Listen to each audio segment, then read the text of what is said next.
Pozdrav ljudi, vodi vas do jednog manastira iz 15. veka, s početka 15. veka, koji nikada ne bio rušen. Što je prava retkost u srpskoj istoriji, znači stoji onakav kakav je i izgrađen. O samom manastiru nešto kasnije toku vožnje, kog je izgradio, zašto nije bio rušen, to je vrlo interesantna stvar.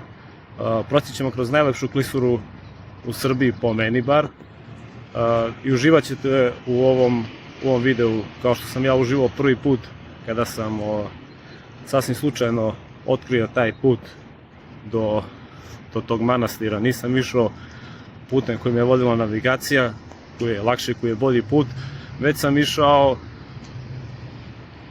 nekim drugim putem koji je lošiji put, ali prolazi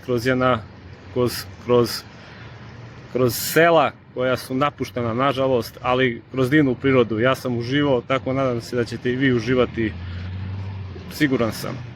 Pre nego što krenemo, ja vas molim da zapratite ovaj kanal, da lajkujete ovaj video, da šerujete ovaj video, jer samo tako moći ćemo još da snimamo ovakvih videa, da bi pokazali ljudima da je naša Srbija bogata istorijskim nasleđem i da ima šta da se vidi u Srbiji. Pozdrav i krećemo na putovanje.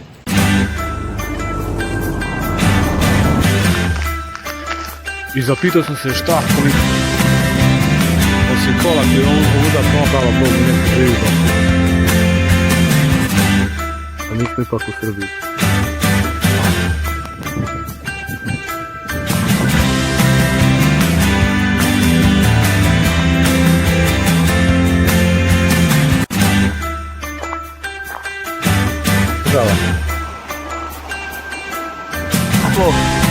Vidio sam samo jedno kuće u pravu kući, Saradu, a ovamo, a mi se živimo na sve, od škola.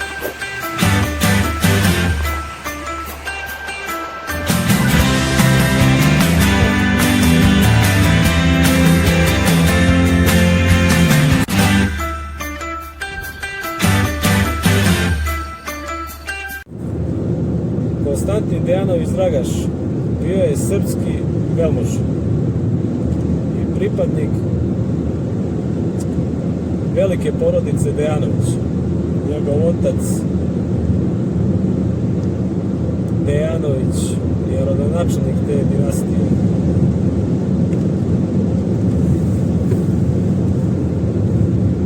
Njegov otac se oženio sa polusestrom cara Dušana, Teodorom Nemanjić.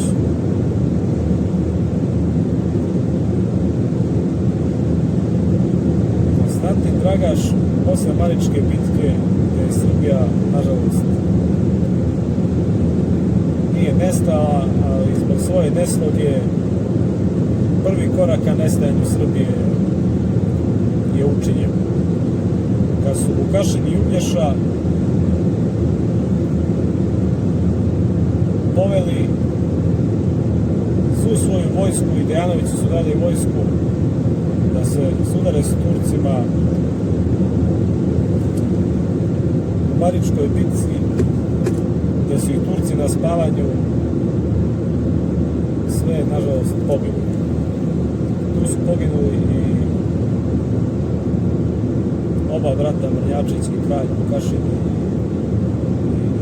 njegov brat Despot Uglješa. Posle te bitke, Konstantin Dejanović priznaje osmansku vlast i postaje njihov vazal. Da bi sačuvao nešto malo krune, ali to smo mi Srbi, neće biti osmanski vazal, nego srpski vazal.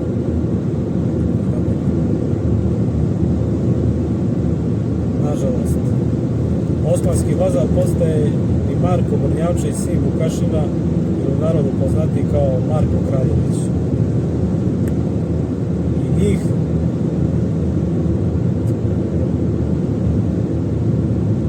dvojica zajedno sa Stefanom Lazarevićem učestvuju u najvećoj bitci za rumunski narod, što je kod nas Kosovski blok, koji je kod njih bitka na rovovima, tako se zove mjesto. Gde ih je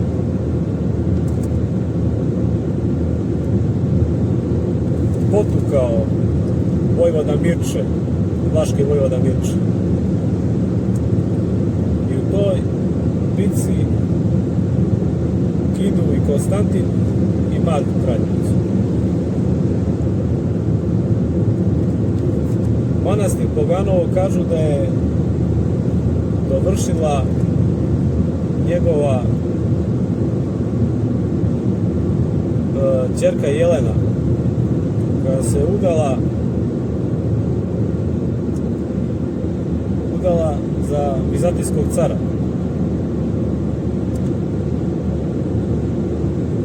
Vizantijskog cara i rodila je sina Konstantina Dragaša, znači isto se zvao kao njegov deda, koji je bio posljednji vizantijski car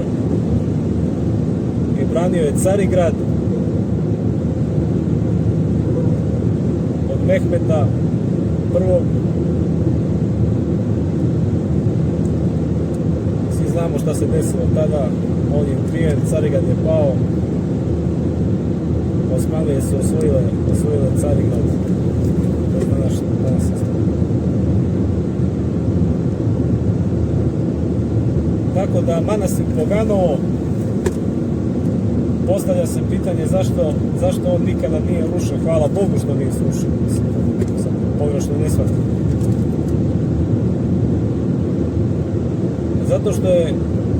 Da li zato što je Konstantin bio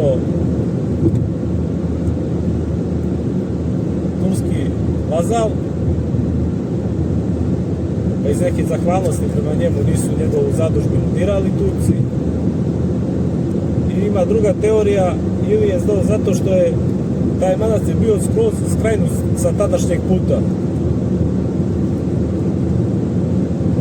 Malo ko je za njega znao uopšte.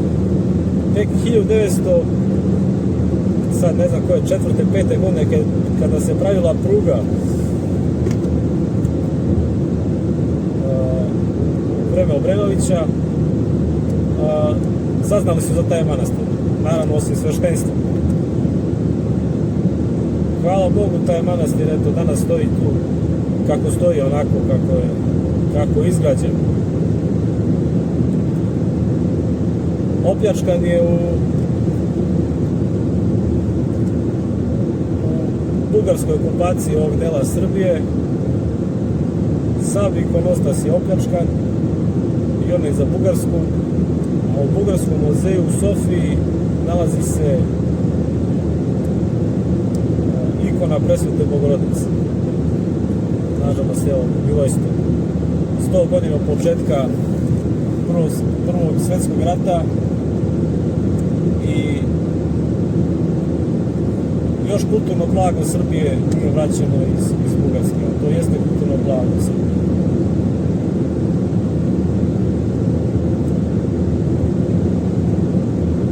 Da li je moglo drugačije? Zašto je Srbija bila toliko nesložna i u vreme cara Dušana, samo što on imao neku moć, imao je vojsku, imao je, opet bio je veliki, ali nije bila sloga ni u njegovom vremenu. Opet ostaje veliko pitanje, šta bi bilo da su se Srbi ujedinili? Da Srbi nisu prosuli u prvom kosovskom boju 1369. godine. Da se tu nisu sudarili Mrnjavčević i Dejanovići protiv cara Uroša, Altomanovića, Lazara, Vuka Brankovića. Koliko je tu vojske izgubljeno? Pa je Vukašin zarobio cara Uroša i primorao ga da primorao ga da on bude vladar, posto car Uroš nije imao dece i znalo se da